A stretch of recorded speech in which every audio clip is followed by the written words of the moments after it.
Okay. Syphilis. Welcome to the Seahawks podcast, brought to you by Back in the Basement, Week 1, Seahawks versus Falcons. Brought to you by we're the sponsor? We're the sponsor. We sponsor our own. We're Nate's pretty much the sponsor since none of this is mine, none of this is Sam's. So, Sam, Stu, what were your impressions of the game today? I didn't get to watch it, but I thought it was good. It's good? Good impressions? Did you see any of the highlights? Yeah, I thought, if we're putting up 31 points a game, we're going to be pretty solid all year. Right, that's a good position to put your defense in. But I'm pretty sure the Falcons got a really shitty defense. They've gone so sharply downhill since they were in the Super Bowl. They had some issues in the secondary. They gave up some big balls to DK Metcalf. Yeah, but so did we too, right, in our secondary? Yeah. Yeah, a lot of passing yards given up by our defense. All we had to do Matt Ryan threw for over 450 yards. But they only put up, 19 points or whatever it was? I mean, yeah, the late score, late in the fourth to get 25. Garbage time. Yeah, it's nothing to be too concerned about. I think it's just a lot of film you can watch and say, hey, you got to cut up earlier, you got to double check that. Our secondary was pretty worrisome last year. We didn't do so hot. Like, our pass rush and our secondary was shitty last year. It seems like we always have good linebackers. Our pass rush seems much better this year. Jamal Adams was making... even though it's just one game. But, yeah, it shows that Jamal Adams was probably worth it, even though it's only 1 week. But we gave up a lot for him. But if you can shine on the Jets, then you're probably pretty good. We neutralized Todd Gurley. What did he do all game? I think 14 carries, like 20, 30 yards. I think he's spent. L.A. used his legs up when they went to the Super Bowl. 14 carries for 56 yards and that one touchdown over the top. See, and I think he's been milking an injury for 2 or 3 years now, because even looking back in L.A., he wasn't carrying. He's not. For the last 2 years, it doesn't seem like he's carrying the ball consistently 25, 30 times a game like he was before. Because Todd Gurley before was 25, 30 carries, 2 touchdowns. Over 100 yards. Yeah, over 100 yards, 10, 15 They leaned on him catching. pretty hard when Goff was a rookie. Yeah. Yeah, and it shows. Because running back, when you get hit that much 35 times a game for 2 years straight. Well, especially playing in the NFC West where you've got such hard-hitting pass rush. Yeah. Hard-hitting rush defense. You're coming at Bobby Wagner and KJ Wright. And used to be Cliff Averill and Michael Bennett and shit, but now who is even on our D-line anymore? Poona Ford, Bruce Irvin is back. Jaron Reed. Oh yeah, Bruce Irvin. I forgot Bruce Irvin was back. That's cool. Yeah. Speaking of D-line, we got rid of a couple of offensive linemen that were notorious for penalties. Jermaine Ifedi. Oh, thank God. I was sick of him. Yeah, but 2 sacks? Yeah, two sacks today. No, Russell Wilson was sacked 3 times, and that last one looked fucking nasty. You see, there was a guy who hit him low and a guy who hit him high at the same time. His spine twisted around all weird. Ooh. He was calling for a penalty. Yeah, they would have given that to Brady. Yeah, I don't get why they don't, because exactly that. He's got a guy wrapped around his thighs, bringing him down, and the next guy kind of swings him with his arms to the side, and it looked a lot more violent. But still, that's one of those calls you think that you're going to get in today's NFL. The way they protect quarterbacks, you know? Yeah. Yeah, they don't protect mobile quarterbacks like they do actual normal quarterbacks. The guys that stand there in the pocket and get smacked are going to get those calls. But if you roll out, it just doesn't look as bad because you're running. I don't know what it is. Speaking of rolling out, there was a bootleg touchdown to Chris Carson. Yeah, I saw the highlights of all our scores and Jamal Adams' sack, which is very nice to see. He seems like he could be like not maybe talent-wise, I guess, like these two combined, but he's like a Earl Thomas and Cam Chancellor wrapped into one because he's big and he can hit, yet he's still very fast and like it's just everywhere on the field. I want to go right now after watching Game 1 because I never watched a lot of Jets games, so I haven't seen him play for hours and hours. I would say he's going to be the kind of guy who his stats by the end of the year may not reflect, how he's not impactful going to he have is. 8 or 9 picks. He's not going to have 12 sacks. But when you watch every game, of course, like we will, you'll just notice that he is a disruptive player, that everywhere he goes, it causes a receiver to get off his route. It causes the quarterback to look somewhere else. And then obviously, as we saw today, if he can bring consistent pressure when he blitzes, that just creates the opportunity for a bad pass or potential sack. Yeah. That's what it's going to add up to, and he'll probably get another Pro Bowl. But he really is a new style of defensive back because he's big enough to participate in run stopping, but he's also fast enough to catch up to any receiver. Yeah. I saw a stat for him for his Jets tenure that was like he had lined up at like linebacker and D-line just as much as he had lined up at safety.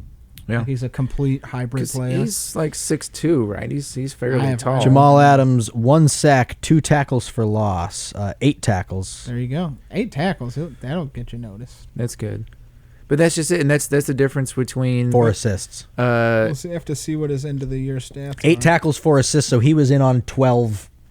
He was in on 12 stoppages. Fucking everywhere. Okay. Yeah, way more than any other player by a lot. Yeah, except for Bobby Wagner. Bobby Wagner, 2 tackles, 5 assists. Whoa, what? Only 2? Yep. Wow. 1 tackle for loss. Who do we even play next week?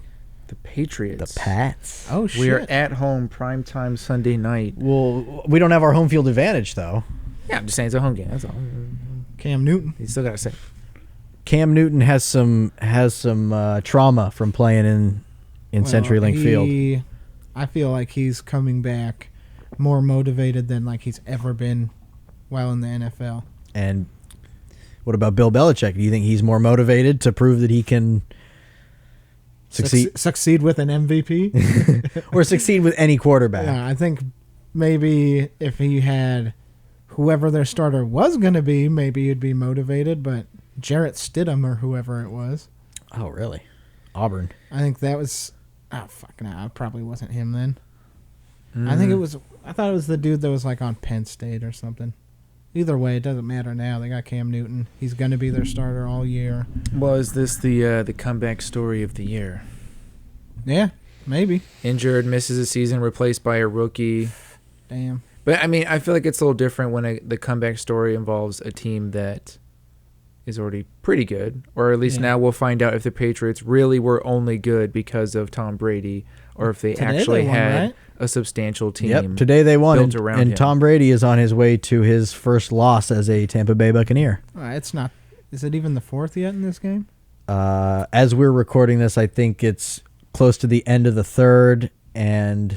They're up by 10 or some shit. Something like that. It's on this screen, and they just keep showing us this. Tom Brady is Tom Brady. I hate Tom Brady.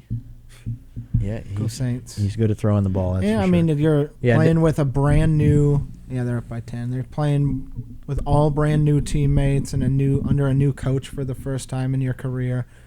And you're playing the Saints, who probably should have gone to the past 2 Super Bowls. Or whatever it was. Allegedly. Well, not I guess last year, but the 2 before that, right? There was the Minnesota Miracle or whatever it's called, when their dude just straight up missed and tackled his teammate. And then there was obviously that really, really bad missed call against the fucking Rams too. Ugh. How do you sleep at night when you're that referee who watched that happen? It's just like, well, I got money on the Rams, so I guess I am. I slept really well in my brand new bed. Yeah, I didn't fucking see it, man. My bad. Yeah, it's... I don't know. Are you nervous going into next week? No. No? We did see a really high-powered offense this week. Yeah, I think that's the key for week 1, is seeing Wilson was obviously comfortable with his receivers. He was comfortable moving around because he's as lucky as we are to see him be able to sit in a pocket and throw without sprinting in one direction. They still didn't do a great job of protecting him. No, but once again, is 3 times? Yeah, 3 times. They're all kind of in the first half. Oh, so if there were some adjustments made, the second half seemed So a little better. The first quarter was really good. The second and third quarter, there was a lot of miscues, especially towards the end of the first half. Remember, there was like 4 turnovers within the last minute and a half of the quarter. Yeah. So there was a lot of weird stuff, miscues in the second and third quarters, and they kind of got their shit together in the fourth quarter.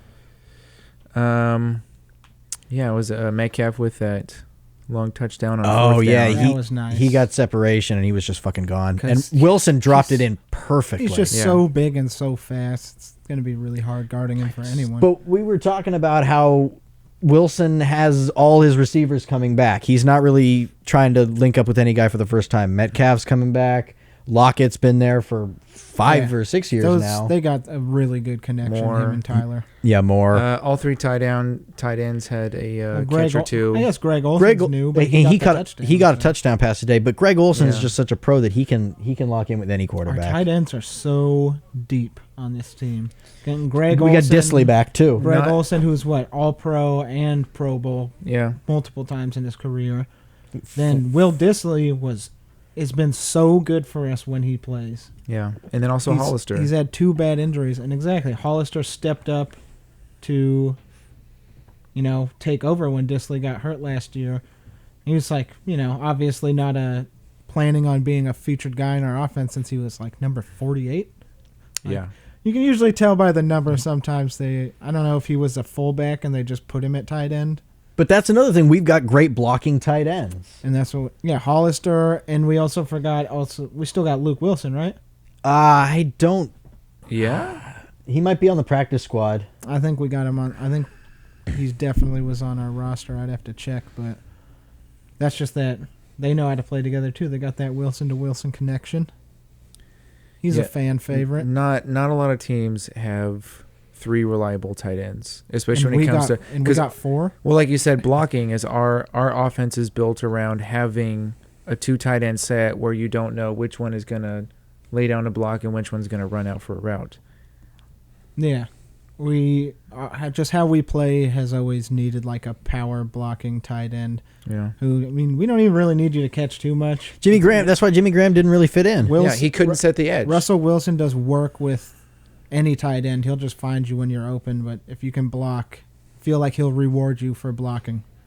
He'll find you when you block and then peel off and roll out, hit you in the flat. He was nice 10 or 15 yards. He was 31 for 34 today. So effective with the football. But 4 touchdowns, no interceptions. Especially with that. What you were saying about Jimmy Graham, that's exactly what happened. Is Jimmy Graham couldn't block for shit. He just never fit in. He's just a big receiver. I feel like we could have used him better as a receiver, but it's not really how our team. We got rid of Max Unger for that. That was a fucking bad idea. It was a really bad idea. I was hyped for it at the time, but that was just because it was more of me thinking if I played with that team in Madden, Jimmy Graham would have 800 yards receiving. I didn't get that move, and especially looking back at it now, it kind of pisses me off because you think, why is it that it seemed like that's the kind of move I would think if we were going to start transitioning because we realized this is the end of Marshawn Lynch's career. He's getting, why not transition? It's all good. We got Robert Turbin. Right. A heavy Kristen passing. Michael behind him. Yeah. Thomas Rawls. It's got to be, if you're transitioning into a heavy pass offense and saying, okay, clearly Russell Wilson's going to work out. Clearly he can throw and on the run. Keep the linemen. Protect him. The center anchors your whole line. Well, because it's so we get rid of an all-pro center or Pro Bowl center, and then you replace him with a receiving tight end, but then we still try to run you can't still have 30 side. 30 runs because he clearly was the kind of guy who just he would try to make a block and then turn around and just be like, dude, I guess you got through me. It's like, okay, well, Luke Wilson's about to fucking replace you. Yeah, when you try to run a power run that way against the Niners at the time, who had Navarro Bowman as their linebacker that would be peeling around, or the D-end would have been Alden Smith. Yeah, there you go. I was trying to remember that dude's name. Right, and then the other linebacker they had, Patrick Willis. I think Patrick Willis left. He retired super early. Yeah, he was gone by then. Like Aaron Brooks, wasn't he there at the end of his career? Wasn't that there was the Brooks on San Francisco? Those couple of years ago. Aaron Brooks is a basketball player. That's the only Aaron Brooks I know. His last name was Derek Brooks? That was on I don't know. I don't know. Either way, one of those bad guys. move.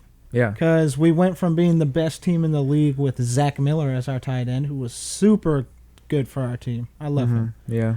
He was a great blocking tight end and was very capable of making the catch, which is exactly what Greg Olson is.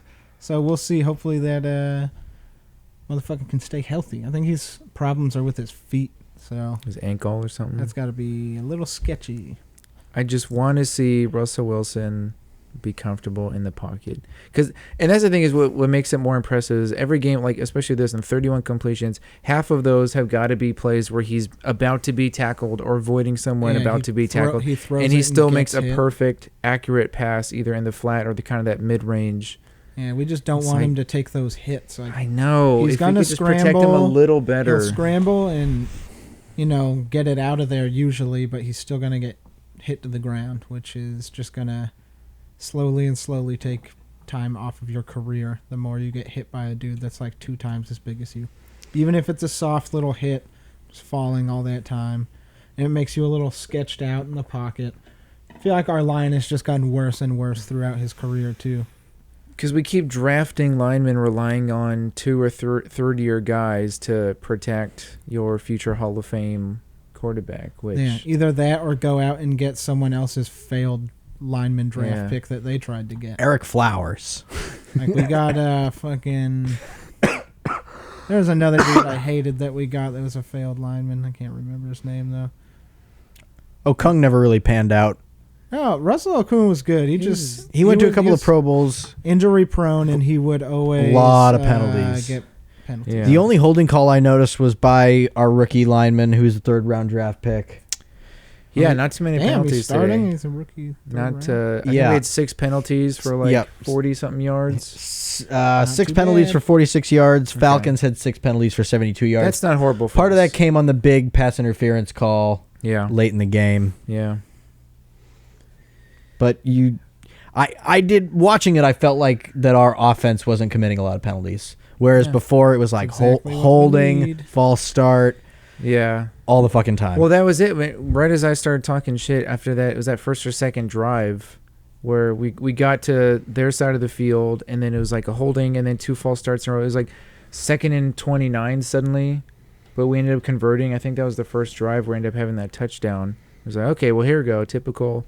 We just shoot ourselves in the foot, but if we can avoid mistakes, and that's my main takeaway, is just our offense looked like they were comfortable and clean and in rhythm because Russell hitting just those the crossing routes where you have a guy trying to separate space, and Russell's usually throwing across his body or rolling out to the right.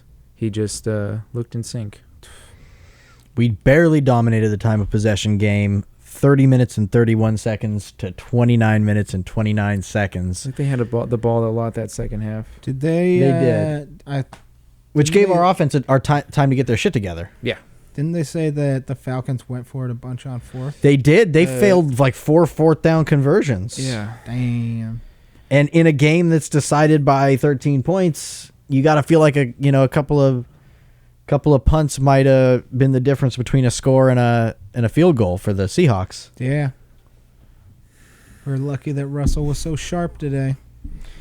Russell Wilson was extremely sharp today. 31 for 35 is... Even though we didn't do that great of a job of protecting him.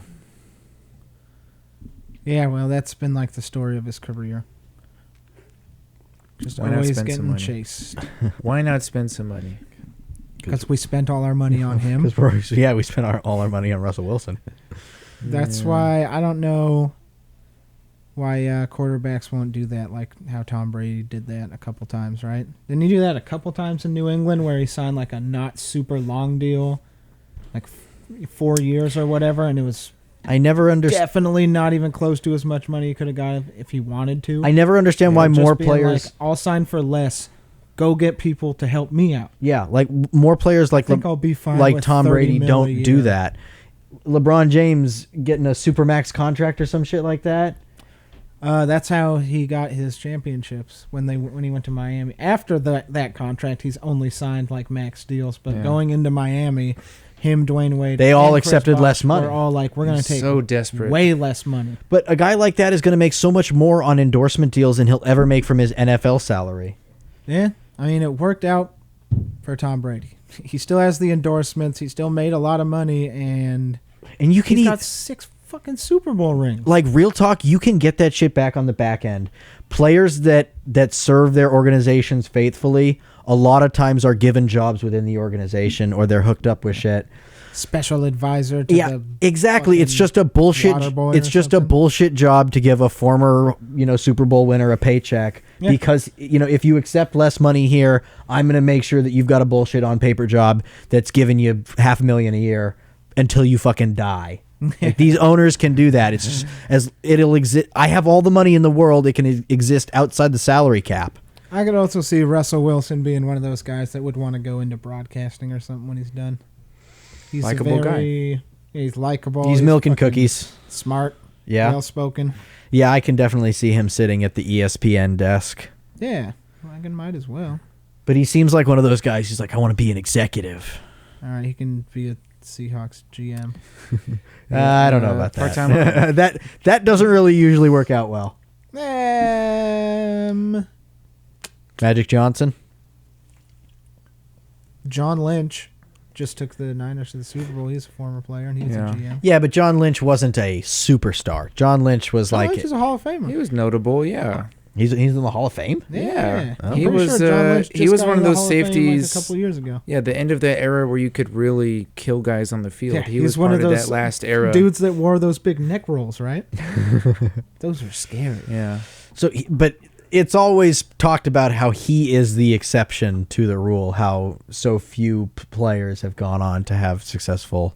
Well, because he also did broadcasting GMs. first. Yeah. He was doing games for a few years because he used to love calling the Seahawks games. But, I mean, I don't know. Why do rich guys need more money? I think they just need a new challenge. They need something to do. More money. And being an NFL executive, that's a fucking 16-hour, 18-hour a day job that demands every bit of what you got. Yeah, shake some hands, go to some parties, Tom Brady's, write some checks. Oh, never mind those 2 picks. I was going to say Tom Brady's out playing Breeze, but he's got 2 picks, and of course Drew Brees has. He's only thrown for 157 yards through 3 quarters. That's not how Tom Brady wins games. Drew Brees has only thrown for 90. Do what now? Alvin Kamara? I don't know. I'm saying Drew Brees only threw for 93 yards. That's crazy. In the first half. He had the 2 top guys in passing yards all time, and both of them not doing so hot. All right. Fucking Drew Brees, 30 yards per quarter right now in this game. Jesus. That is unsustainable in the bad way. You do have Kamara and a good defense. So. But if you're putting up 24 points... I feel like most of his passing yards are like to Taysom Hill, third-string quarterback. He's a Wildcat. So how do we win? How do we beat the Patriots next week? I didn't watch the Patriots or Seahawks game, so it's hard to know. I don't really know. I mean, Patriots looked okay, but they weren't perfect. Well, we gotta have Russ firing on all cylinders again. And what was our rushing like this year or this game? Our numbers. Russell was leading with like 29 yards. Okay, well that's not good. Yeah, I think it was Hyde and Carson both had 20-something on 8 or 9 carries each. Well, so that's what we need to do. Nothing impressive, but it's just it kind of keeps the clock going. It kind of sets a tone, and New England it just sets up that play action enough. You know what I mean? Yeah. They really use the play action really effectively today. Oh yeah. New England has got a really good defense, and Cam Newton doesn't have to do much to keep him in the game because you just got to watch for him to run the whole time. So I don't know, man. It would really help next week if Chris Carson's our starter. Is it Carson, Hyde, and who's our third guy? Is Penny hurt? Homer. Penny's hurt? He didn't come in today. It was Homer. So Penny's hurt. We don't have Josh Gordon either. Is he still waiting to be reinstated? Yeah, I think he's suspended for 3 or 4 games. It'd be cool to have, because I feel like before he got suspended again, him and Russ started to finally figure it out. But, yeah, for next week, if we really want to win, we got to get the running game going. Let Chris Carson and Carlos Hyde go out there and do their thing. We were hitting a lot of bubble screens, a lot of play action, a lot of that shit that Pete Carroll loves to go back to. That's his bread and butter. That's fine, too. But Russell Wilson had 4 passing touchdowns to 3 different receivers. That's what you'd like to see. You need to see him spread the ball around always like that. performs the best when we got a rusher that they actually have to be scared of. And Chris Carson definitely has that ability. I know Carlos Hyde does. I think he had the best year of his career last year. Yeah. So I'm surprised. Wasn't he on the Texans? No, it was the Niners. It was? Wasn't he the Hyde from the Niners? Or He is, but I think he had a Texans year sandwiched in there. Oh, okay. I think last year he's on the Texans and did hella good. Either way, he had the best year of his career, so... Yeah, okay, so Cam Newton today was 15 of 19, 155 yards. Damn. But there goes Drew Brees. He's got over 100 yards now. Cam rushed 15 times, 75 yards, 2 touchdowns. Damn. Okay, well, So, our defense has to Is be Jamal ready. Adams going to be able to contain him? Fuck yeah. Jamal Adams and Bobby Wagner together. Sprinkle in a little bit of KJ Wright. I can't think of a single time where Cam Newton had a amazing, outstanding game and a win against us. I know that in the last 6 or 7 years when we've been playing them a lot, he's beaten us. Well, I know he's beaten us, but I don't think he's really had the game where it's like Cam Newton 4 like today for Russell Wilson, 4 touchdowns. He always throws a pick or two. For whatever reason, it was like the past 5 years has seemed like we play them every always year. Play the Panthers every year. Yeah. I don't know why. Well, because it's artificial. I mean, because the Russell Wilson Cam Newton rivalry is one of the best quarterback rivalries in football right now. That's how they put the games together. Is obviously it's all for TV. You play your own division, and then there's a certain division from the AFC that you play every year. And then the rest is just kind of fucking whatever random. They think is good. Yeah, whatever's good for TV. Which teams have leftover games? We'll do the fucking Panthers and Seahawks again. Yeah. Ooh, did he snag that? But name a better quarterback rivalry of guys in the league right now than Russell Wilson, Cam Newton. Russell Wilson, Aaron Rodgers. Yeah, that's another good one. Patty Mahomes and Lamar Jackson. That's a new one, but that's a great one. It's going to be good for a long time. Yeah, too. if they can stay healthy, the next 10 years is going to be who's the better. Well, I bet the Chiefs want him to stay healthy since they gave him $500 million. Both the New York teams have new quarterbacks. It's going to be interesting to see who lasts longer, Sam Darnold or Daniel Jones. Sam Darnold ain't shit. Sam Darnold ain't shit, but Danny Dimes. I feel like Sam Darnold would last longer than Daniel Jones. You think so? Yeah. I can't think of a single time I've been all It's of 'cause they don't play last Jets year. And then, games. yeah, but no, it's like even just watching the highlights and stuff and being like, oh yeah, Sam Darnold looking good, looking fresh, just makes a few rookie mistakes. Yeah. It's just like, Sam Darnold, what the hell are you doing throwing a bomb to nobody? I guess it's also hard to say because, like I said, they don't give primetime games to the Giants or Jets, and if they do, they do to the Giants. They do to the Giants. Giants Cowboys. Really. Giants Cowboys is the Monday night game. We watched last year that's when they'll give it to them though. It's like the feature team in that. But not really the Giants. It's the Cowboys. That division is stacked with good division rivalries. There's Giants, Cowboys. There's the Eagles. There's the Redskins. Some of the oldest teams too. I was gonna say a lot of teams that have been around forever. You saw the Redskins one today. Yeah, I mean the Washington football team. Oh, the Washington football team. Racist. Oh. So, does that mean that the Eagles are really that bad, or that Washington is actually kind of good? Any team with Ron Rivera is a playoff contender. That's a face mask too. I feel like he knows how to coach a team. Oh, that's Emmanuel Sanders. I didn't know he was on the Saints. But that's shit. What were we talking about? Ron Rivera. He's a good coach. He's a great and coach. The Washington football team. The football team. And Haskins. Also, so stupid and lazy of them to just not come up with a fucking. That's just a glaring reminder that they're so stubborn that they didn't. We'll just name them the football team. We're gonna, take time to decide on a name. Snyder. The NFL needs to step in, and just be like, "Hey, you don't get to have a team anymore, man. What do you do? You fucked up." That's the same thing that NBA the other needs owners, to do to James Dolan. Be like, "Hey, the other owners could vote him out. You ruined the Knicks. You don't get to have a team anymore. Yeah, we're forcing you to sell." They're just waiting for him and hoping he says something racist so they can kick him out like Donald Sterling. Oh, man, just don't be on public with us. So bad, man. You're fucking spending money on the wrong people and not keeping good young dudes and kicking out fucking Charles Oakley from MSG. But this is a football podcast. We don't need to talk about that. Yeah. But yeah, they should get rid of Daniel Snyder. Just tell him he can't have a team anymore because you're just that stubborn.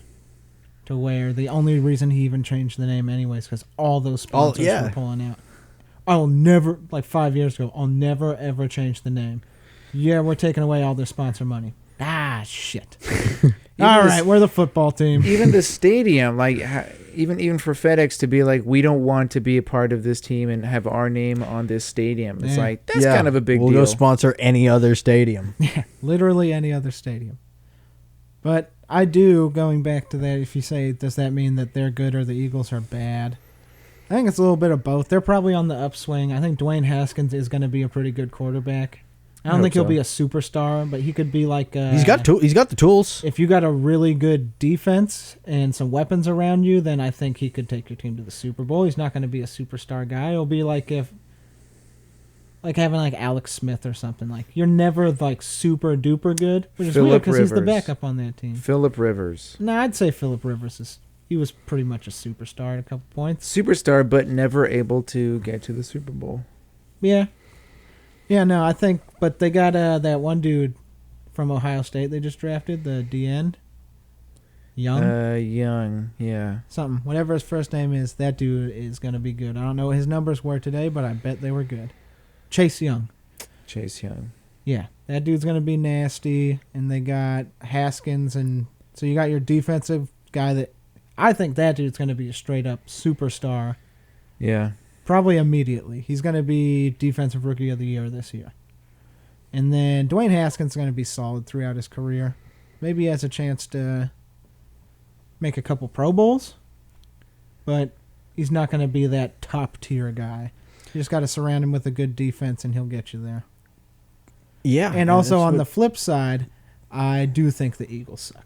I think when they won the Super Bowl, that was a fucking fluke. You're lucky you had Nick Foles just for some reason decided to be really good on the Eagles for the second time in his career. They could just ride that wave of having a guy who could seem to do no wrong as a backup. And step into that role and lead them to the Super Bowl. They're so traumatized with what's his name getting hurt all the time too. Did you see that they got like Josh McCown to be their emergency quarterback? Is what it was called. It's like you literally can live at home in Texas, and we'll pay you like they're paying him like $15,000 a week. Like just stay at home, watch our games, be in shape. I'm sure they give him like a playbook and stuff. Like study this, but you know, unless Wentz gets hurt again, we don't need you. But when he gets hurt again, we will be calling you. I remember several years ago, the Cowboys signed John Kitna to like an emergency QB deal. Yeah, when he was a math teacher. Yeah, math teacher in Tacoma. Was it the Cowboys or the Lions? I think it was the Cowboys.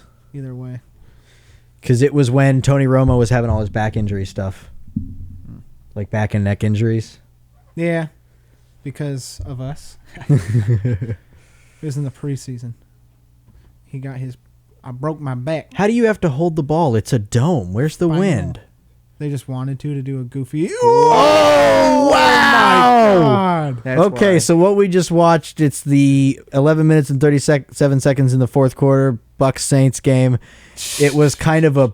It's like a squib kick. Why but it was high. Let that go out of bounds? Why not both and just yell fire? Both of you run out of the way. If that goes out of bounds, it's a penalty. Get the ball. It was a pop-up kick.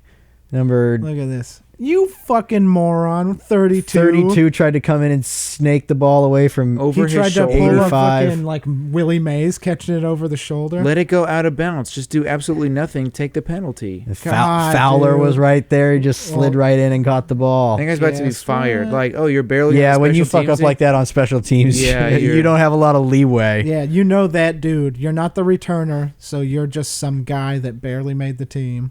Just trying to be a fucking hero. Right. Some kind of backup. But then like he's throwing his hands up, like looking at the other guy. What do you think you're doing? It's like standing there. I'm back here looking at the ball. You're sprinting backwards over your shoulder. Look at this guy. Shit. Had to score And again. Drew Brees, go score. Yeah, poor DeAndre Swift. Shut up, Drew Brees. Yeah, that's sad.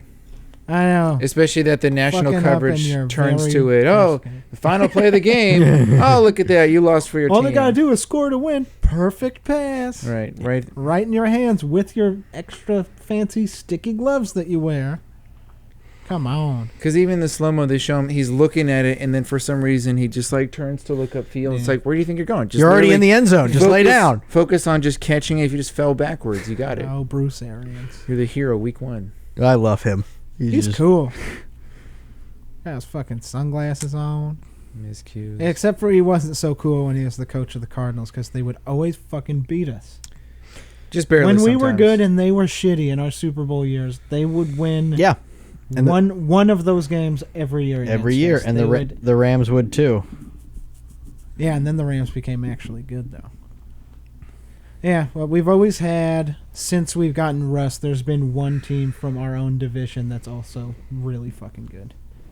All right, final takeaways from the game. I'm excited to see. Looks like DK Metcalf is progressing like he should. Oh yeah, He's a big, tall, fast receiver. His hands are getting better. Him and Russell Wilson have a connection clearly. Yeah, Hell he's it's just gonna get better and better. he's really the kind of receiver to where he could have a touchdown every single game. Yeah. So big. He has that so impact. If he learns to just go over the top of people like Megatron used to do. Yeah. So big, so fast, and so strong. It's like when he became like the darling of the combine, and right when you saw all those numbers, it's like, why wouldn't you draft him? Like, we kind of needed a receiver. We just had lost Doug Baldwin, Mr. Reliable, and fuck, isn't that sad? Just how his career ended. It's like, Yeah. you started X amount of games in a row without ever missing one, and then Yeah. like the one injury just derailed like your that. career.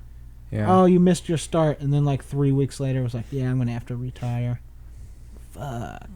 Yeah, he was a guy who worked hard, and you just wanted to see him outshine every other person that was, picked ahead of him, or because what that goes back Remember to when he was called pedestrian? Yeah, I was gonna say that goes back to our Super Bowl with pedestrian receiver. We got a bunch of pedestrian wide receivers. who was the Chris Carter No. was. Chris that- Carter? Yeah, Chris Carter called him Yeah, pedestrian. they're saying Oh, our yeah. the I Seahawks forgot receiving core, that- we're gonna lose to Denver because we have no receiving core. They're just a bunch of nobodies, and he was like, okay, cool. But who was the receiver? Who was the other receiver? Who was Jermaine Kearse. Yeah, Jermaine Kearse. Jermaine Kearse. Him and Jermaine Kearse, when they were called pedestrian, they Yeah. had like 5 combined touchdown catches. And Him they, and Jermaine Kearse. that picture of them sitting at their and- lockers like holding the 5 footballs. Yeah. Like, Was it how's this him, for Jermaine pedestrian? Kearse Yep. and Sidney Rice? Or He was good for a while. Was he gone before we won the Super Bowl? He wasn't there at Super Bowl. I don't think year? he was there our Super Bowl year. No, I think he left because like we had Percy 2 Harvin in our Super Bowl Oh, year. fuck, 2 seasons before. man. What a horrible idea that is. And people are always like, well, he did return that kick at the Super Bowl. Yeah, we And were that's already winning all he by did. like fucking 20 points. That's all he And did. we Yeah, weren't but to gonna open lose up the that second game. half was pretty important. Yeah, Just to well, immediately I be like, well, fucking- 7 more. Oh, we're forgetting who was our main receiver at that time, Golden Tate. Yeah. Our Who's on- Super Bowl year. Who's he on the Giants right now helping Danny Dimes. He was our number Yeah. 1 in his rookie or in our Super Bowl year, right? Yeah. Yeah. Him, then Doug Baldwin, then fucking Jermaine Kearse was the guy that would just show up to make the best big time catches. Yeah, just the tall guy. Jermaine Kearse should have like one of the most clutch catches in Super Bowl history. If, Wiped away. We would have just fucking ran the ball. Wiped away from history. We really got to protect Russell Wilson better. Making we Marshawn can't- Lynch retire early because we didn't give him the fucking ball. We can't let him get sacked 3 times and expect to win football games. That's how we've been doing it. That's the formula for the career. Just go get some fat dudes you find at Safeway to be your lineman. I can and then accept just it. Make it work. Russell Wilson will do the rest. I can accept it if it's early in the game like it was today. Like if that first quarter, it's kind of like, okay, like let's just find our rhythm. We had 2 sacks early on because that's kind of what happened today was the 2 sacks early on, and the rest of the game we were pretty good at least giving him a lane to run through, or he's able to scramble out. I'm definitely excited to watch the next. He capitalized on You some said big it's holes in Sunday- the defense. It's a Sunday night game next Sunday week? night. Nice. Okay, well that's the week 1 Seahawks podcast. 1-0 on our 1-0. way to a perfect season. On our way to a perfect season. Yeah. All right. That's it. That's it. All right, that's how we end it. Okay.